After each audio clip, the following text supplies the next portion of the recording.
Shortcut पाहिजे. मनुष्याला शॉर्टकटच हवाय. मनुष्य कधी लॉंग कट घेणारच नाही. साधू संत तुम्हाला शॉर्टकट देणारच नाही. कोणत्या वारकरी संप्रदायाच्या संतांनी सांगितलंय का तुम्हाला शनिवारच्या दिवशी असा असा उपाय करा मग तुम्ही पुत्र प्राप्ती होईल? संत तुकाराम महाराज सांगतात, नवसाने जर मुलं झाले असते तर पती करण्याची गरज लागली असती का? कोण सांगतं? संत तुकोबाराय सांगतात. नवसाने जर पुत्र प्राप्त झाले असते तर पती करायची गरज पडली नसती. नवसानेच मुलांची प्राप्ती होऊन गेली असते की नाही? मग वारकरी संत मांदियाडी काय जगातले सर्व संत मांदियाडी सांगतात, जादू, टोना, तोडगा, विधी आणि उपाय याच्या नादी लागायचं नाही. आणि हे शिवपुराण सुद्धा सांगतोय. मग ज्ञानोबराय काय सांगतात आपल्याला? योग, याग, विधी. कुठली कुठली विधी करणार? अर्थ नाही तिच्याने ईश्वराची प्राप्ती होत नाही. योग, याग, विधी येणे नव्हे सिद्धी. तिच्याने कोणत्याच प्रकारची सिद्धी प्राप्त होणार नाही. वायाची उपाधी दंप धर्म हे सगळं वायफळ आहे. ही वायाची उपाधी आहे जे आताच्या काळात शक्यही नाही, कारण तेवढं पावित्र्य आता उरलेलं नाही. वायाची उपाधी दंप धर्म. मग नेमकं आम्ही करावं तरी काय? त्यावेळेस ते आम्हाला सांगतात, हरिमुखे म्हणा, हरिमुखे म्हणा, पुण्याची गणना कोण करी? काय करावं आम्ही? हरीचंच नामस्मरण करावं. दुसरं तुम्हाला काहीच करण्याची आवश्यकता नाही. तीर्थक्षेत्राला जा न लगे तप तीर्थ करण्यास आहे असं. कुठलं तप करणार? आयुष्य 100 वर्षाचं, तिच्यातून कोणी 19व्या वर्षी वागताय, कोणी 20व्या वर्षी हार्ट अटॅक येतोय, कोणी 50 क्रॉस करत नाहीये, कोणी 55 क्रॉस करत नाहीये. तिथेच ते जागच्या जागेवर मृत्यू प्राप्त करता आहे. तप आपल्याने होणार. कोणत्या जंगलात जाणार? लोकांनी जंगल छाटणं लावलं, एकही जंगल उरलेलं नाही, म्हणून तुमचं तपही होणार नाही.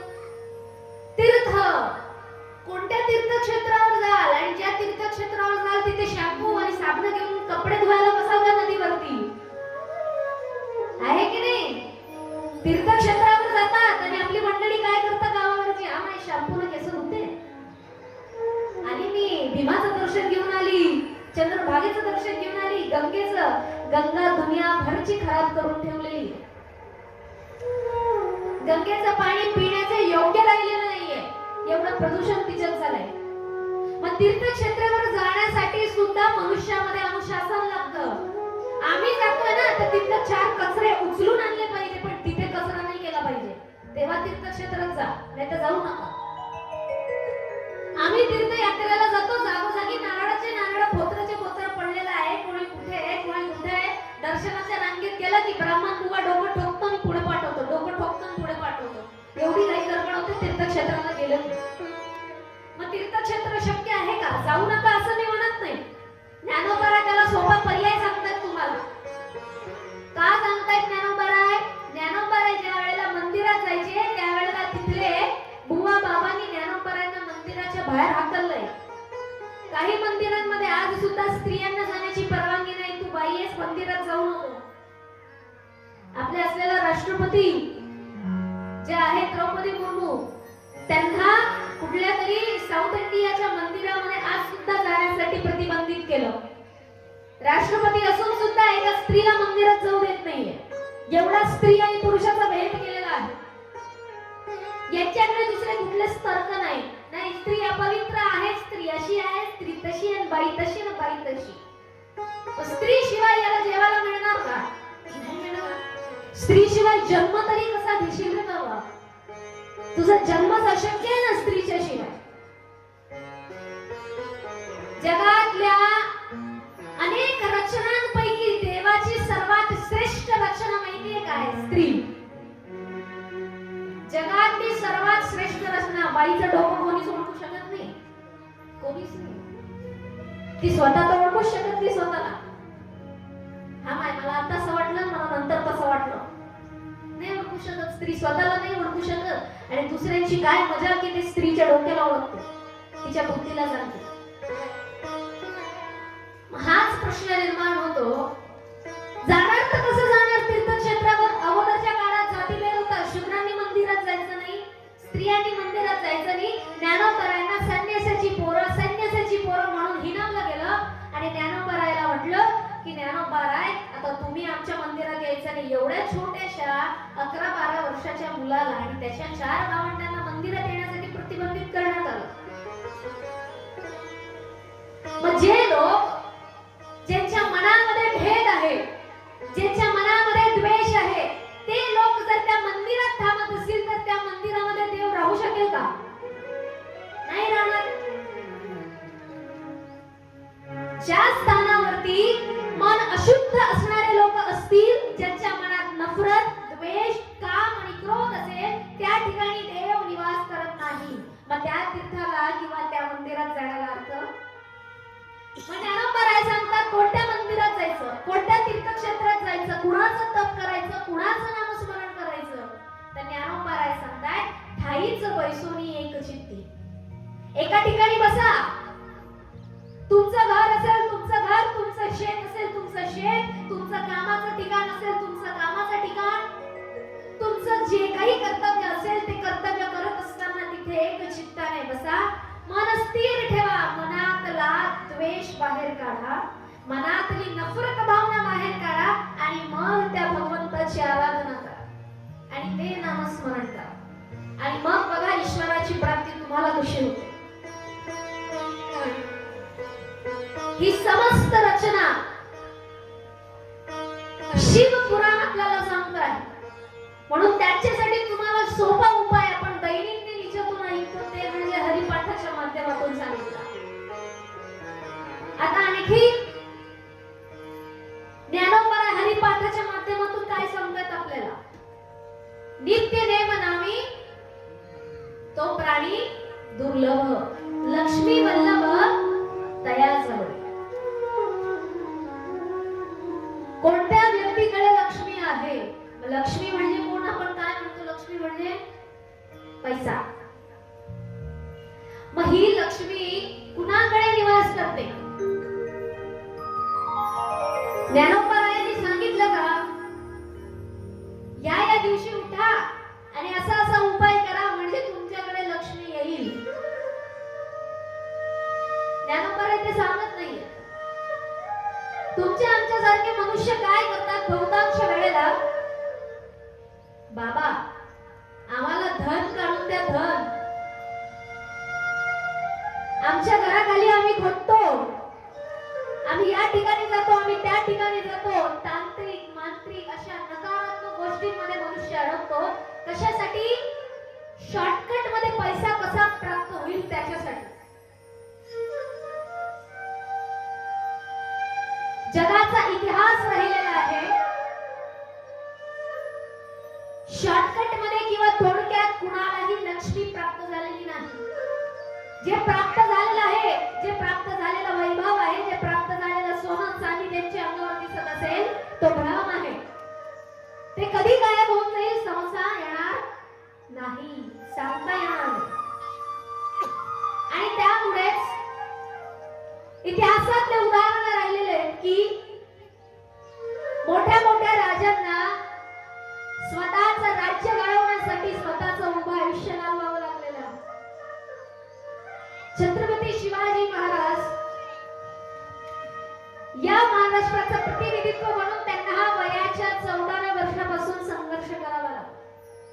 जिजाऊमा साहेबांनी स्वतःचा पूर्ण पोरगा, पूर्ण पुत्र अख्खाचा अख्खा या भारत देशाच्या स्वतंत्रतेसाठी अर्पण केला. असं नाही म्हटलं माय माझा लाखमोलाचा पोरगा आहे किंवा शहाजी राजे असं नाही म्हटलं माय माया वारस राहील का नाही राहणार. खानदानाला वारस पाहिजे ना, प्रॉपर्टीला वारस पाहिजे ना. कुठे माझ्या मुलाला संकटात पाठवू असं शहाजी महाराज म्हटले का? नाही म्हटले. असं जिजाऊ देखील नाही म्हटल्या. मग जिजाऊ नेमक्या म्हटलं काय? ज्ञानोबरायांचे स्वप्न शिवमांनी साकार करावे. काय साकार करावे? वयाच्या 16व्या वर्षी ज्ञानेश्वरी लिहिली, त्याच पद्धतीने शिवबाने देखील वयाच्या 16व्या वर्षी पहिला गड जिंकला आणि शिवाजी महाराजांनी पहिला गड जिंकला. मला सांगा जिजाऊ ना स्वतःचा काळजाचा तुकडा तुमच्या आमच्या स्वतंत्रतेसाठी द्यावा लागला. आज हिंदवी स्वराज्य सोपं आहे का? केवढ्या आनंदामध्ये आज आपण आपलं जीवन जगतोय. कुणाच्या हिमतीने जगतो आहे? त्या राजाच्या हिमतीने जगतो आहे. आणि ते शिवाजी महाराज नित्य नेमाने युद्ध करायचे, नित्य नेमाने लढाई करायचे. त्यांचा नित्य नेम असायचा, शॉर्टकट नसायचं. शॉर्टकट करणारे अनेक राजे होऊन गेले, ज्यांनी इंग्रजांसोबत स्वतःची मोडणी केली, ज्यांनी मुघलांसोबत निजामांसोबत हाताची मिळवणी केली. असे आपलेच लोक गद्दार ठरलेले आहेत, ज्यांनी मुघलांशी हात मिळवणी केली. शेवटी त्यांचं झालं काय? आज इतिहासात नाव आहे त्यांचं. त्यांच्या परिवाराला सुद्धा आज व्हॅल्यू नाही, त्यांच्याकडे पैसाही टिकला नाही आणि दुसऱ्याचे गुलाम म्हणून राहिले, ज्यांनी शॉर्टकट मिळवलं. हे मी तुम्हाला एक ऐतिहासिक उदाहरण दिलेलं आहे शिवाजी महाराजांचं. का? आज त्यांनी केलेला नित्यनेम तुम्हा आमच्या सारख्या लोकांना फायदेशीर ठरतोय. मग आपण विचार करावा की आपण जर कोणत्या बाबांना आणि महाराजांना शॉर्टकट मागत असाल की आम्हाला लक्ष्मी प्राप्त करायची आहे, काहीतरी उपाय सांगा, काहीतरी हे सांगा, तर ते आपल्यासाठी लाभदायक ठरेल का? फार क्वचित वेळासाठी लाभदायक राहील. ते कधी कुठे पूर्ण होईल हे समजणार नाही. ज्ञानोबा राय सांगतात, नित्य नेम नामी तो प्राणी दुर्लभ, लक्ष्मी वल्लभ तया जवळी. आणि हे मी तुम्हाला सांगण्या अगोदर तुम्ही स्वतः ते जीवन जगत आहात. खेड्या गावामध्ये किती का ना हो, रात्री 12ला झोपा, 1ला झोपा, सकाळी 4-5शी उठलंच पाहिजे. शहरात तो नियम नाही कधी होता. नियम आपल्याकडेच. म्हणजे आपणच आपल्या स्वतःकडून शिकण्यासारखी ही गोष्ट आहे. समजतंय? तुम्हाला तुमच्या स्वतःकडूनच तुम्हाला हे शिकता येईल की आपलं घर एवढं सुखी आणि आनंदी का चाललंय. घरातली प्रत्येक महिला सकाळी 4ला उठणारच, सारवण करणारच, सकाळी पाणी तापवायला ठेवणारच, सगळ्यांची सोय करणार, तेव्हा कुठेतरी जाऊन घर एवढं उभारलं जातं. म्हणून नित्य नेम नामी तो प्राणी दुर्लभ, लक्ष्मी वल्लभ तया जवळी. ज्याचा नित्य नेम आहे, जो स्वतःच्या कर्तृत्वामध्ये कार्यामध्ये दक्ष आहे, त्याच्याचकडे लक्ष्मी टिकते, त्याच्याचकडे सुख समृद्धी राहते. हे आपल्याला ज्ञानोबा राय सांगतात. आणि तसाच नित्य नेम आपल्याला उद्यापासून सुरू करायचा आहे शिवपुराणाच्या माध्यमातून. शिवपुराण हे पलीकडे काहीच नाही. फार अवघडलेलं आहे, फार क्वचित आहे किंवा फार कॉम्प्लिकेटेड कथा आहेत असं नाही. सर्वात सोप्या आणि सरळ कथा आपल्याला शिवपुराणात बघायला मिळते. कमीत कमी पण आपल्या आयुष्यात आपल्याला सगळं काही शिकवून देणार आहे. आणि इतकंच नव्हे,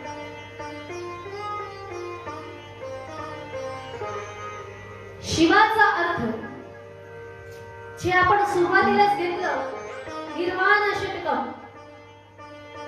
काय आहे नेमकं हे निर्वाण षटकम?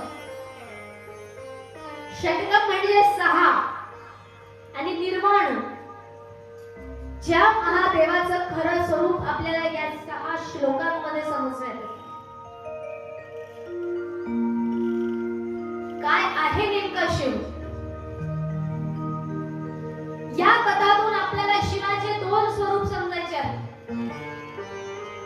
सर्वात पहिलं जे शिवाचं खरं स्वरूप आहे, याला एकच शब्द अजन्मा शिव, ज्याचा कधीही जन्म झाला नाही म्हणून मृत्यूचा प्रश्न उरत नाही. आणि दुसरं म्हणजे आपल्याला साइड बाय साइड महादेवांच्या कथा ऐकायच्या आहेत. या कथानक मनुष्य रचितच आहे. व्यास मुनींनी एवढं मोठं असलेलं महादेवांचं चरित्र आहे हे थोडक्यात रचण्याचा प्रयत्न केला आहे. महादेवाला एका मनुष्याचं स्वरूप देऊन तुम्हाला समजण्यासाठी काहीतरी सोपं व्हावं म्हणून ते कथानकाच्या स्वरूपात तयार करण्यात. एखादा महाज्ञानी, संन्यासी, साधू, संत जर आपल्या पुढे बोलायला लागले त्यांनी जर आम्हाला ब्रह्म, ज्ञान, विज्ञान, त्याच्यानंतर अनेक, निर्माण, हे सगळे स्तोत्र जर समजवायला सुरुवात केली तर तुमच्यासारख्या आमच्यासारख्या लोकांना समजेल का? नाही समजणार. ते शब्द भारी पडतील आपल्या डोक्यावर. मग याच्यासाठी उपाय काय? सामान्य जनतेला समजावं, उमजावं आणि सोपं पडावं म्हणून याच्यासाठी निर्माण केल्या जातात कथा. आणि त्याच बाबतीत असलेली ही कथा, त्या अनेक कथेतून आपल्याला प्रत्येक गोष्टीचा स्वतःच्या आयुष्यामध्ये लागणारा संदेश या कथेच्या माध्यमातून घ्यायचा आहे.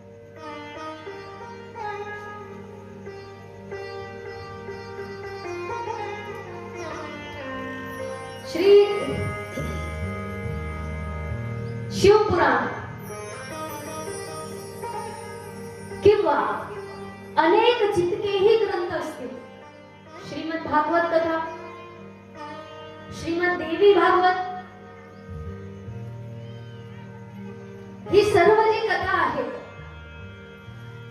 या सर्व कथा आपल्याला दोन लोकांच्या माध्यमातून समजायला प्राप्त होतात. एक म्हणजे श्री सूतजी आणि दुसरे म्हणजे शौनकजी. हे महाज्ञानी असणारे साधू आणि सर्वात प्रथम हे स्वतः साधक आहेत. साधक आणि साधू मध्ये फरक आहे. साधक कोण? ज्यांना प्रश्न पडतात म्हणजे ते साधक. अजून आपण साधक बनलेले नाहीत. आपण कसे आहे? बाबाजीने बोला तर बोला, सही होगा. आपण असे आहोत. महाराजजीने जे सांगितलं ते सांगितलं, आम्ही तेच ऐकणार, पण त्याच्यावरती आम्ही विचार करणार नाही. करतो का आपण कधी विचार? असं का सांगितलं असेल हा प्रश्न कधी कुणाला पडतो का? हा प्रश्न कधी कुणाला पडत नाही. अगोदरच्या काळात सुद्धा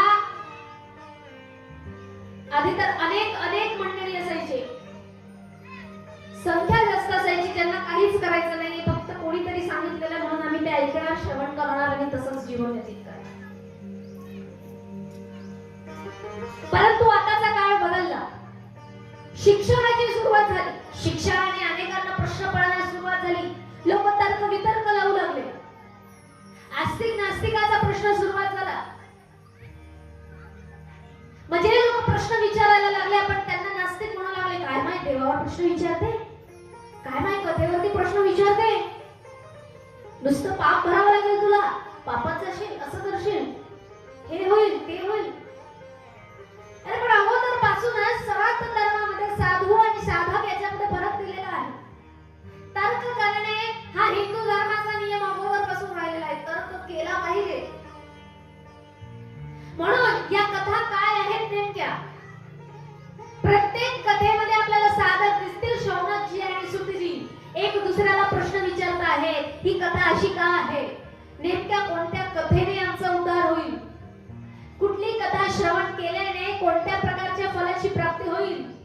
मग महादेवांनी असंच का केलं, तसंच का केलं, हे प्रश्न एक दुसऱ्याला ते विचारत आहेत. त्याच्या माध्यमातून व्यासजी कथेच्या माध्यमातून आपल्याला उत्तर देत आहेत.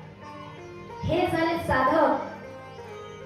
म्हणून प्रश्न पडणं आवश्यक आहे. तुम्हाला प्रश्न पडत नसतील तर समजून घ्यायचं की आपण किती अज्ञानी आहोत.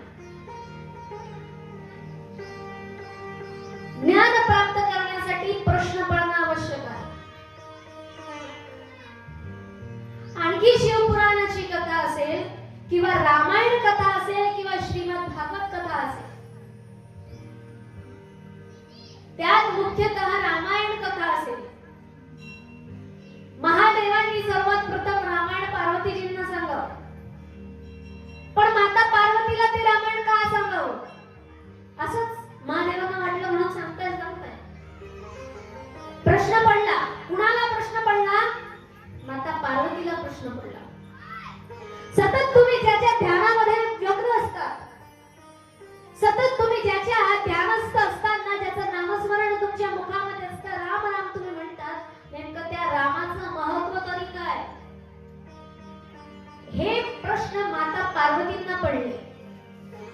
तेव्हा माता पार्वतींना महादेवची कथा सांगतायत प्रभू श्रीरामांची. तसेच अनेक प्रश्न या शिवपुराणामध्ये अनेक लोकांना पडलेले आहेत, अनेक व्यक्तीला पडले आहेत आणि त्याचं उत्तर म्हणजे शिवपुराण.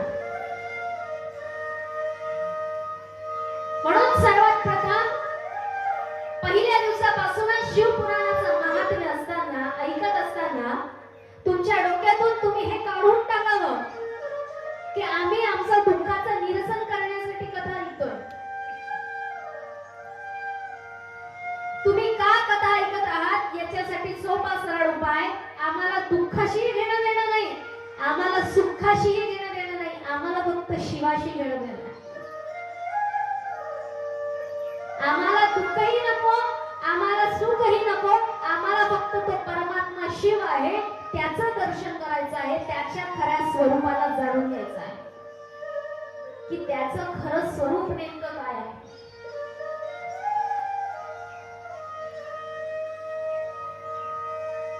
आणि आता मात्र श्री शिवपुराणाच्या महात्म्याला आपण सुरुवात करणार.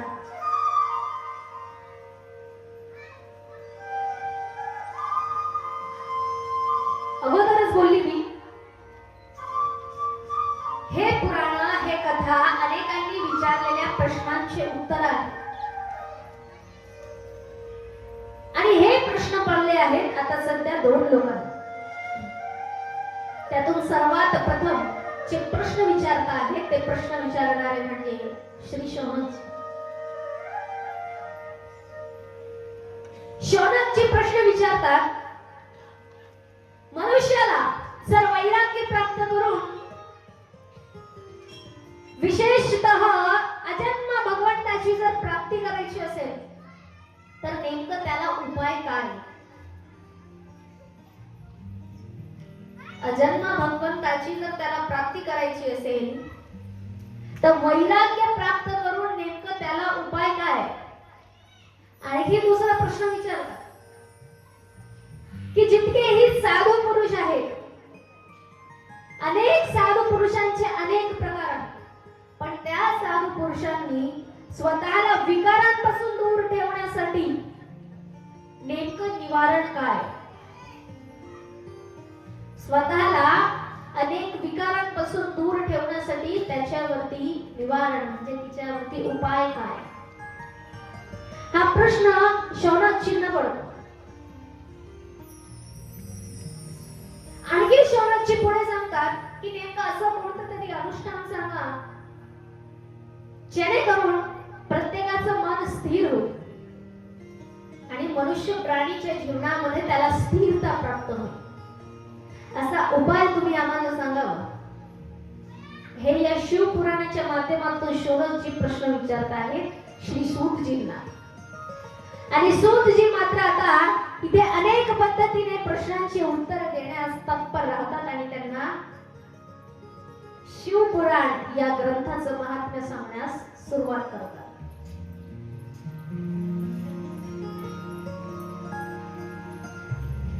सूतजी म्हणतात, मनुष्याच्या जीवनामध्ये ज्याही वेळेला दुःखाची प्राप्ती होते किंवा ज्याही वेळेला सुखाची प्राप्ती होते त्या वेळेला मनुष्याने समजून घेणं आवश्यक आहे की दुःख हे एकमेव मनुष्य जीवनाचं ध्येय आहे. दुःख हे एकमेव मनुष्य जीवनाचं ध्येय आहे. जीवनाचं ध्येय का आहे? तर माझ्या भाषेत सांगायचं झालं तर मनुष्य जन्माला येताना हसत हसत जन्माला येतो की रडत रडत?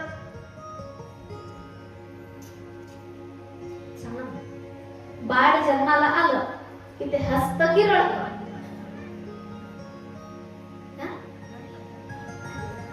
रडतं ना. ते रडलं नाही ते डॉक्टर काय करतं? त्याला उलटा टाकतं आणि त्याच्या पाठीवर चापटा मारतात की बाळ रडलं पाहिजे. मग तुमचा आमचा जन्म हसत हसत होतच नाही आणि आपण नाही रडले की डॉक्टर आपल्याला रडवतो. अगोदरच्या काळात डॉक्टर नाही वैद्य होते, मग ते आपल्याला रडवायचे किंवा काही त्या असायच्या ज्या डिलिव्हरी करायच्या, त्या पण पाठीवरती चापट्या मारायच्या की हा व्यक्ती रडलाच पाहिजे. सामान्य समज आहे ज्याला आपण इंग्लिश मध्ये कॉमन सेन्स म्हणतो. तुम्ही जन्माला आले की तुम्ही रडत रडतच जन्माला येणार आणि मरेपर्यंत आपलं रडण्याचंच रडत घराणं असतं. असतं की नाही? हे तसं हुंडा 1,50,000 भेटला.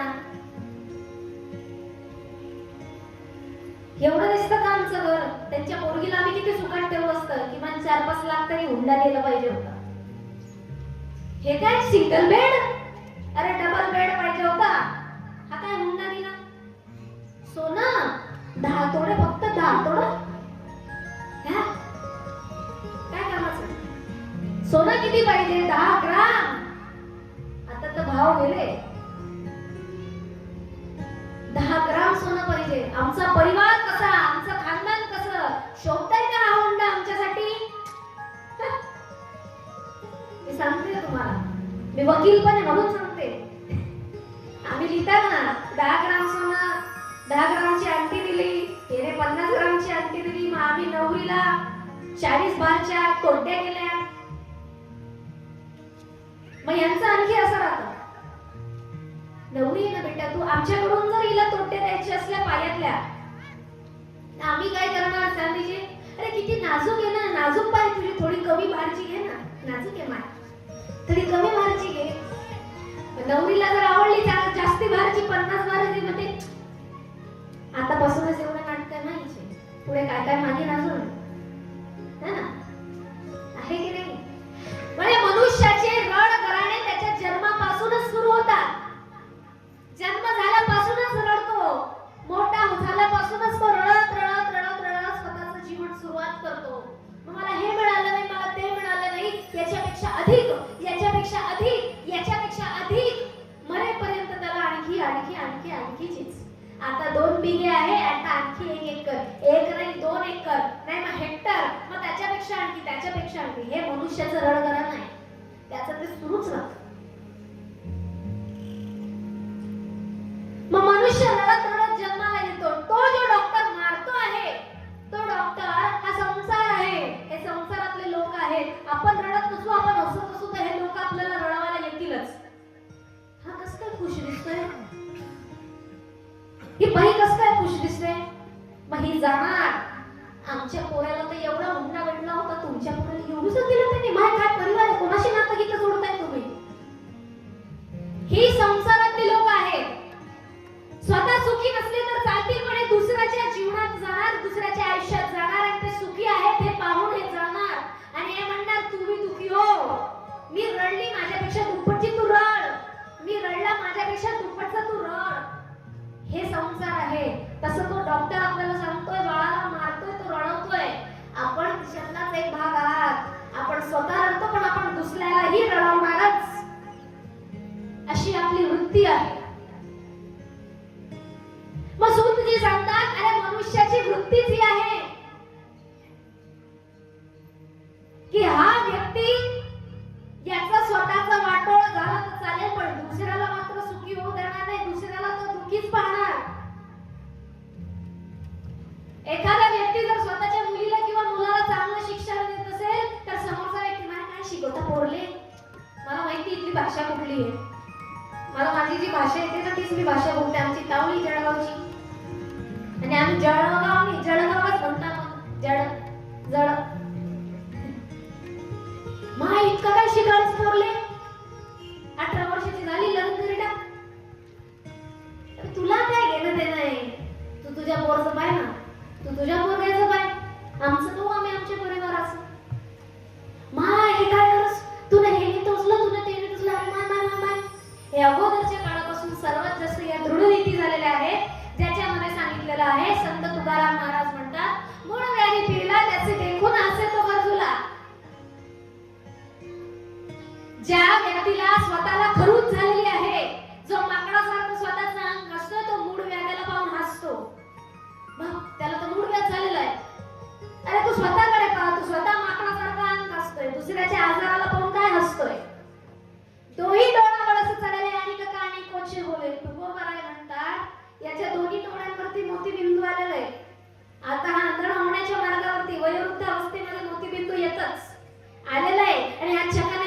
असतो. हा काय चला नाही.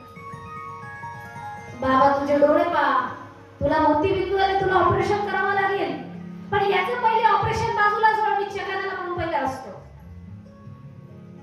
तुका लागे पाया शुद्ध करा आपण या. तुको कराय पाय पडतायत आपले आणि म्हणतायत पहिले स्वतःला शुद्ध करा आणि मग नंतर दुसऱ्यांवरती बोट उचला आणि दुसऱ्यांना पहा. मग मनुष्याचं जीवन अवघडलेलं सर्वात जास्त का असतं, कारण याला स्वतःचं वाटोळं झालं तर चालतं, पण दुसऱ्याचं चांगलं झालेलं चालत नाही. हा कधीच खुश होणार नाही जर शेजारच्याने गाडी घेतली तर. हा कधीच खुश होणार नाही शेजारच्याने बंगला बांधला तर. हा कधीच खुश होणार नाही शेजारच्याचा मुलगा मोठ्या पदावरती बसला तर. हा येईल तोंड वगैरे वाकडा करून चांगली गोष्ट आहे, पण याच्या मनामध्ये याला खुमखुमी लागलेली राहील. ही मनुष्याची वृत्ती आहे. हे सूतजी सांगत आहेत आपल्याला की हीच मनुष्याची वृत्ती आहे. आणि मनुष्य अशी वृत्ती ठेवतो आणि म्हणतो की मला सुखी कर देवा. याची वृत्तीच चांगली नाही, देव याला सुखी ठेवणार आहे का? नाही ठेवणार. मग मनुष्याची वृत्ती आहे की याला दुःखामध्ये जीवन जगणं आहे. हे संत सांगतात संसार दुःख मुळ चहूकडे हिंगळ. इथे दुःखच दुःख आहे. मग या दुःखाला पार करायचं असेल तर काय करावं? शिवपुराण नावाचा महायज्ञ आहे. शिवपुराण नावाचा ज्ञान यज्ञ आहे.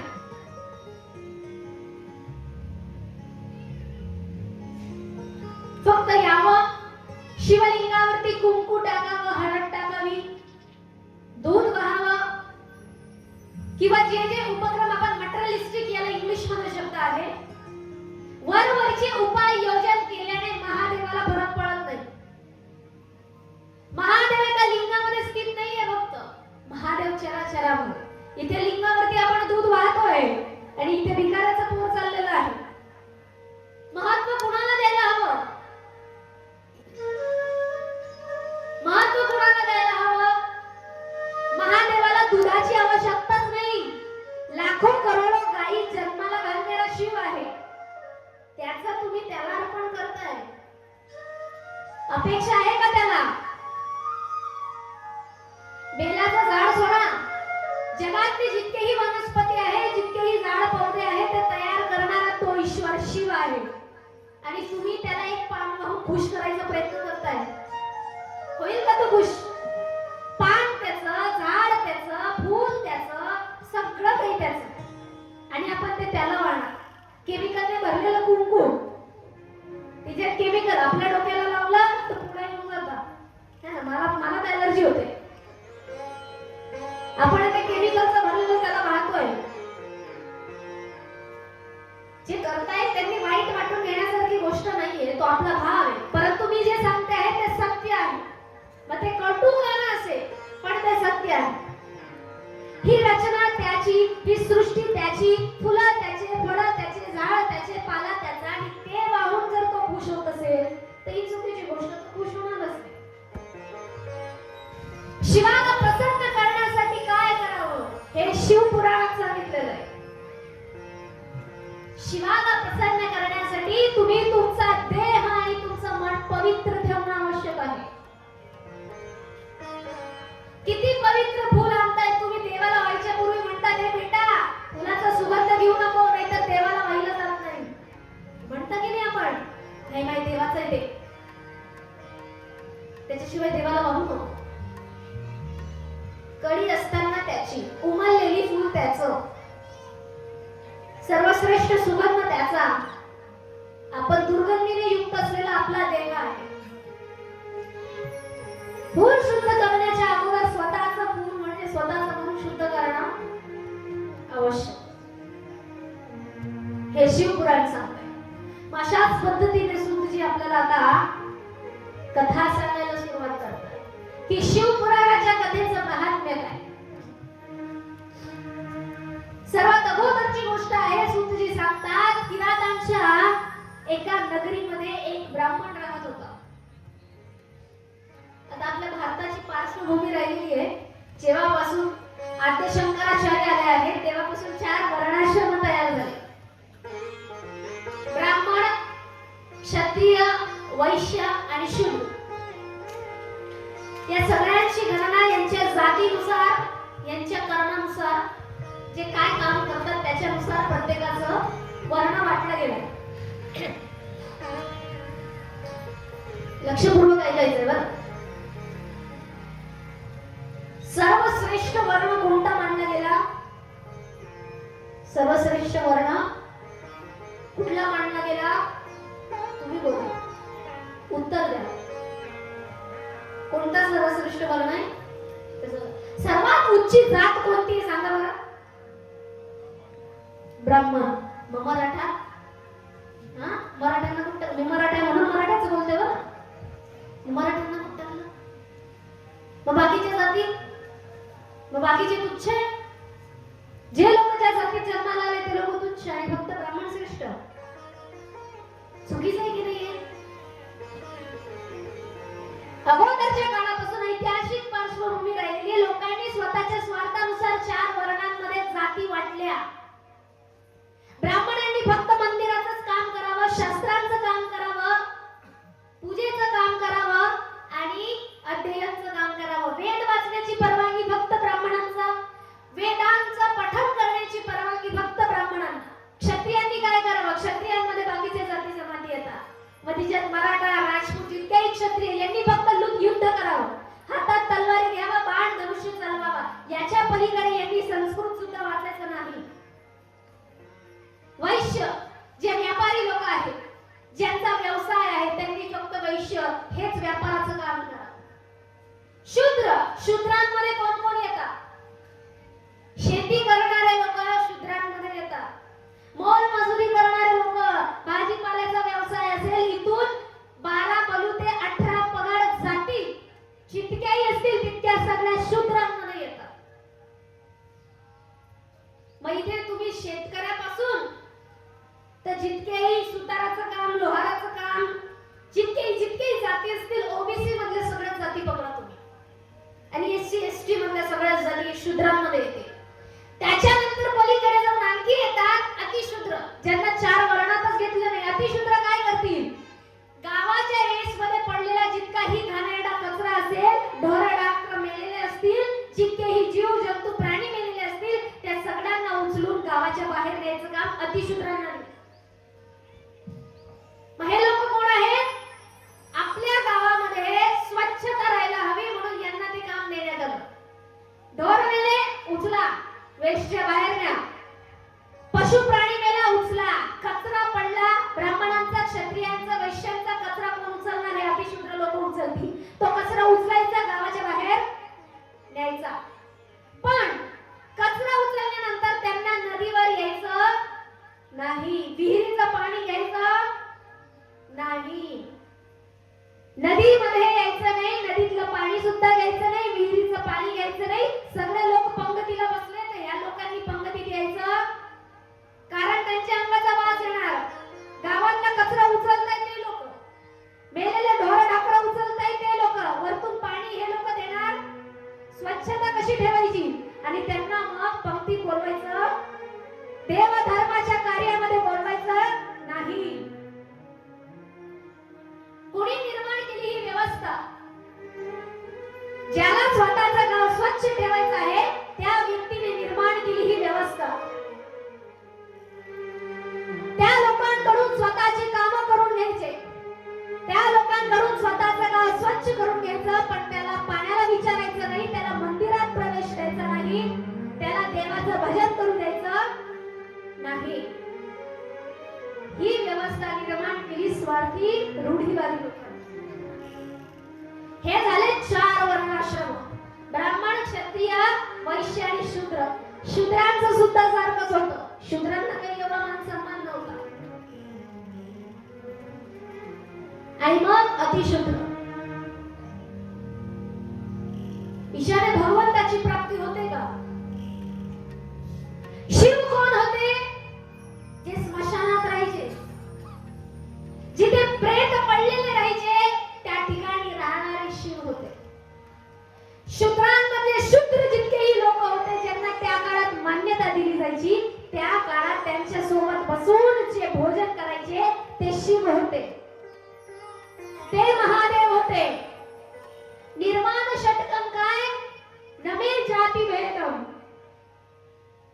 जात, कोणता धर्म. जात मनुष्य निर्मित आहे. कुणी निर्माण केली? मनुष्याने निर्माण केलेली जात आहे. महादेव म्हणतच नाही की जात काय आणि काय नाही. महादेवासाठी जात हा शब्दच नाहीये. मग आता त्या वेळेचा हा काळ होता ज्या काळामध्ये म्हटलं जायचं की ब्राह्मण हे सर्वात श्रेष्ठ आहे. आणि सूत जी आपल्याला कथा सांगताय की जे ब्राह्मण सर्वात श्रेष्ठ आहे त्या ब्राह्मण जातीला जन्माला आलेला हा व्यक्ती ज्याने कधीही वैदिक धर्म पाळलेला नाही, ज्याने कधीही वेदाचं पठण केलेलं नाही, वेदांत काय हे त्याला माहिती नाही. आपल्या आताच्या काळात सुद्धा तसंच काहीतरी झालंय. लोक फक्त नावापुरता म्हणतात आम्ही हिंदू, आम्ही हिंदू, आम्ही हिंदू. ते हिंदू हा शब्द कोणत्याच ग्रंथात नाही. हिंदू या शब्दाची संकल्पना फार वेगळी आणि ती आताच्या काळात आलेली आहे. एखादा दिवस म्हणाला तर मी तुम्हाला सांगेल हिंदू शब्दाचा अर्थ काय. मग आम्ही हिंदू, मग आम्ही सनातनी, आम्ही अरे वेदांताचा अभ्यास तुला माहिती आहे? उपनिषद माहिती आहे? एवढा सारांश आहे, एवढा अध्ययन अभ्यास आहे. जितकी कथाकार आणि कीर्तनकार मंडळी आजकाल सांगते, मला सुद्धा तिच्यातच पकडा तुम्ही. जितकी लोक सांगतात ना हे फक्त 1% ज्ञान सांगतात, 1%. त्याच्याही पलीकडचं नॉलेज त्या उपनिषदांमध्ये, त्या वेदांतांमध्ये आहे. साध्या सोप्या सरळ मनुष्याला पचणारं ज्ञान नाहीये ते. तिथे तुमचं प्रत्येक क्षणाचं गर्वाचं हरण केलं जातं. तुम्ही म्हणाल आम्ही खानदानी लोक, झालं तुमच्या गर्वाचं हरण तिथे. तुम्ही म्हणाल आम्ही आमच्या जातीतले आहोत, झालं तुमच्या गर्वाचं हरण. तुम्ही म्हणाल आम्ही एवढे श्रीमंत, झालं तुमच्या श्रीमंतीचं हरण. तुमच्या प्रत्येक गर्वाचं हरण वेदांत, उपनिषद आणि हे सर्व शिवपुराण असेल किंवा हे ग्रंथ हरण करतात. कुठल्या गोष्टीचा गर्व करता आहे तुम्ही ज्या गर्वाला तथ्यच नाही. कारण एवढा मोठा हा ब्रह्मांड आहे, या ब्रह्मांडातल्या सूक्ष्मपेक्षा सूक्ष्म जीवातले तुम्ही आहात ज्याचं अस्तित्वच नाहीये. त्या प्रत्येक गर्वाचं हरण ह्या कथा करतात. मग आता सूतजी सांगतायत की रातांच्या नगरमध्ये एक ब्राह्मण राहत होता. कसा होता तो ब्राह्मण? तो वेदांना विकण्याचं काम करायचा. तो कधी वेदांचं अध्ययन करायचा नाही. तो परस्त्रीगामी झालेला ब्राह्मण होता ज्याच्याकडे कुठल्याही प्रकारचा नियम नव्हता. किती वाजेला उठायचं, किती वाजेला झोपायचं, कोणतं अन्न सेवन करायचं, काय अन्न सेवन करायचं हे कुठल्याही पद्धतीचा उपाय त्याला नव्हता. एवढंच नाही तर तो ब्राह्मण, क्षत्रिय, वैश्य, शूद्र प्रत्येक जातीतल्या लोकांचा धन हडप करायचा, पैसा चोरायचा आणि पैसा चोरा करून तसंच स्वतःचं जीवन व्यतीत करायचा. आणि पैशाच्या घेण्याच्या लोभामध्ये तो प्रत्येकाला हानी पोहोचवायचा, प्रत्येकाला हानी पोहोचवत असायचा. आणि अशाच अवस्थेमध्ये त्याचं जीवन जगणं चालू होतं. आणि त्याला मात्र आता वयोवृद्ध अवस्था प्राप्त झाली. त्याने स्वतःच उभं आयुष्य पापांमध्येच घालवलं. कुणाशी 2 शब्द 2 मिनिटं वेळ काढून 2 शब्दांमध्ये बोलणार नाही. वेदांतांना विकेल, वेदांना विकेल, प्रत्येकाचं धन हडप करेल, परस्त्रीगामी असेल. आणि त्याच नगरच्या एका महादेवाच्या मंदिरामध्ये जाऊन तो लेटला. त्याला ज्वरावस्था प्राप्त झालेली होती. ज्वर म्हणजे त्याला फार फणफणाट असा ताप आलेला होता. तो वयोवृद्ध झाला होता आणि आता वयोवृद्ध अवस्थेमध्ये तो तिथेच मंदिराच्या एका काठी लेटला होता. आणि तिथेच त्या मंदिरामध्ये एक पुजारी बाबा शिवपुराण ही कथा सांगत होते. आणि ती कथेचं वाचन करत असताना हा मात्र ती कथा श्रवण करत होता. पूर्ण कथा संपली आणि या ब्राह्मणाने स्वतःचा देह सोडला. देह सोडल्यानंतर मात्र तिथे